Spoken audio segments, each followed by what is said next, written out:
Thank you, Speaker. I rise on behalf of the Greens to also contribute to this petition debate. The arts and the music industry have been absolutely smashed by this pandemic, and yet it is very sad to see that they have only received a fraction of the government support of other affected industries like professional sporting codes, tourism and manufacturing. And it shows how passionately the community cares about this issue when we hear the scale and size and response to how quickly these petitions were gathered. While the recent announcement to support theatres, art spaces, festivals, museums and performance companies across New South Wales with a $50 million stimulus package was very, very welcome in the creative space, there was one sector that significantly missed out, and that's live music and the venues and stages where live music happens. Because the way this industry is structured, and I appreciate that it falls between different parts of responsibilities within government, but we need to do better, because nearly all musicians are independent sole traders, not associated with an employer or a parent organisation, and they rely on gig fees,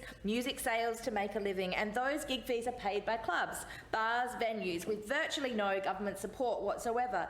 Venues are vital for this industry, and they need investment and support to keep them going and survive during these times. While the recent changes to the nighttime economy laws are very, very welcome and will help simplify for venues who can afford to pay musicians, times are tough. Because of the COVID restrictions, bars are not able to operate at full capacity, and neither are venues. And it's those nights when a venue is packed that turns a profit, pays the bills, and most importantly, pays the artists. If you just imagine crowding in to a live music venue and how everybody is usually pressed right up against each other and squashed into the venue while they are listening to live music, and instead needing to space people out at 4 square metre spaces and setting chairs down, even at a full capacity in that structure, you're operating at maybe 30%, 50% of what your capacity would be normally. Save Our Stages has been doing vital work to raise awareness of the looming disaster for the live music industry in our venues, and over 70 independent venues have gotten together to form an emergency association to save their industry. And yesterday it was wonderful to be able to sit down and chat with Emily Collins from Music New South Wales and Mark Gerber from the Oxford Art Factory and hear their concerns. And I want to give a shout out to two of our local venue legends, Kerry Glassock from Venue 505 and Sam Nardo from Century Venues, about the work that they are doing to push this on the agenda and have been doing for so many years. Alarmingly, 85% of the music venues they surveyed said they would be closed by mid-2021, and they won't come back. They will become ugly, overdeveloped apartments. They will become unnecessary and unneeded office blocks. They will become a whole lot of things that we do not need. And there is no register, there is no log of those venues, and if we lose them, they're gone and they don't return. So we need an investment, and I appreciate the Minister's passion who just spoke, and I acknowledge that there are great Southern Nights activities happening in the electorate of Newtown, but we need genuine commitment from these ministers to deliver for the live music industry and the venues.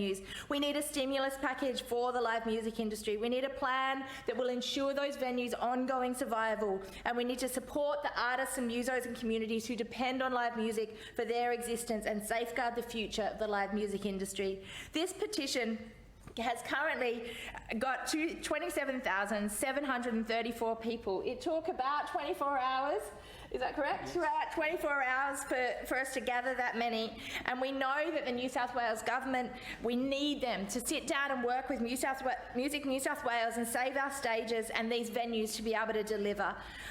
I appreciate the Minister's passion, especially the member for Tamworth and Minister, his passion for live music, but it's not enough for us to glorify the idea of living from paycheck to paycheck, from struggling to be able to afford food or a beer. What we need to do is support our musos in this industry, and the government, the ministers that are in this chamber, can do that right now. So I want to congratulate Save Our Stages. I want to congratulate the good work for the member for Sydney for bringing us this petition in this place, and to the thousands and thousands of musos, bands, creatives, producers, events teams, venue staff and all of the music lovers for being so loud when we need you to be loud, singing to the government to save our stages. I stand with you, the electorate of Newtown stands with you, and the Greens stand with you in this struggle to save our stages.